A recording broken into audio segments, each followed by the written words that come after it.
You'd be surprised how many people actually do this.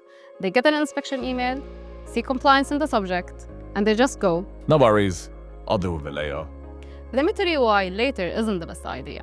We had a founder, smart, super driven, and actually had his business running smoothly, but he decided to ignore that inspection email, thinking that everything was actually fine. 2 weeks later, we sent him a reminder, and we still got nothing back. After that, the first fine came in, 15,000 dirhams. Got his attention, but not enough to reply to us. Next, the second fine landed, 30,000 dirhams. And eventually, the license got suspended. That time, he said, I didn't know it was serious. the thing is, we don't jump into penalties. We do send reminders and we give time, but if there is no response, the system kicks in. The whole point of a compliance inspection at Meydan Free Zone is to ensure that your business activities are running accurately to your business license. Think of it as a business unit, something to help you avoid future blocks like visa delays, banking issues, and renewal holdups.